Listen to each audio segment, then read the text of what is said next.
This is on Goshen College, which we should have here. Goshen College originally started in Elkhart as the Elkhart Institute of Arts and Sciences. Goshen College is owned by the Mennonite Board of Education, and when they were in Elkhart, they ran out of space, and people in Goshen and Elkhart may have competed for it, but many times when you don't have something, you want it more than if you have it. But what the people in Goshen did was find a farm on the south side of town that they could buy and grow into, which was the best offer they had. They had to buy the farm, but now their space problems were taken care of forever, as far as that's concerned.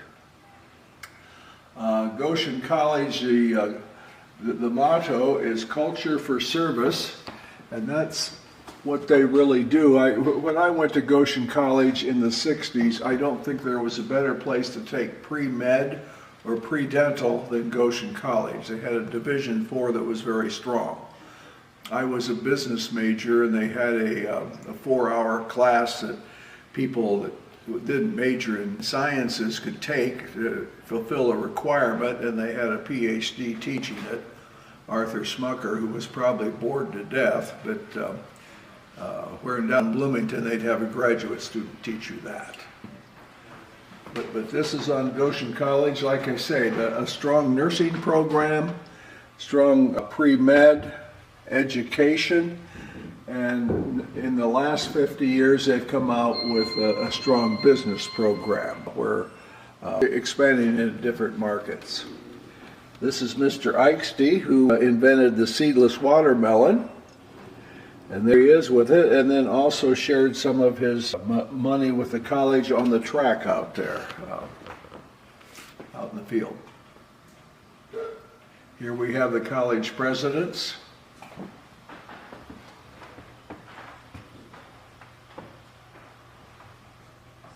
But it started in Elkhart and came to Goshen in 1903 and then changed their name to Goshen College.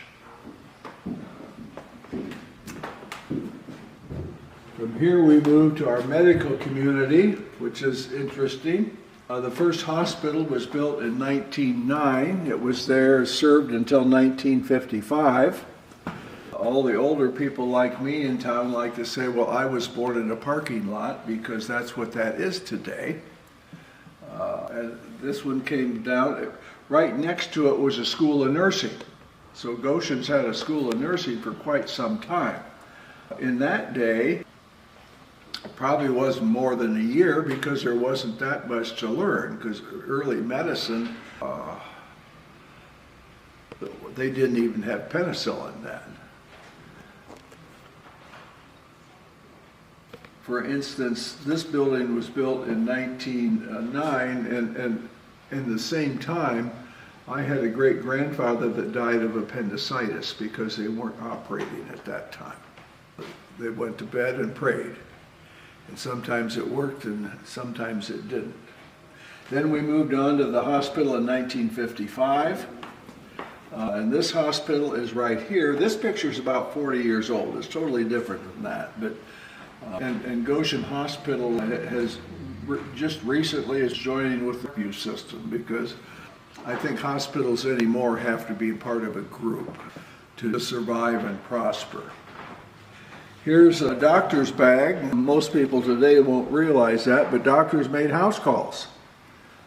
And in the 50s, if you were a little kid, when the doctor came, he was going to give you a penicillin shot, which I never appreciated at all.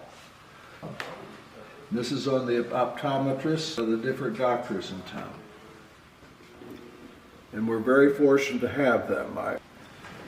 Like I say, I was born in this hospital because my parents lived in Napanee at the time, and obviously Dr. Fleetwood hospitaled in Goshen.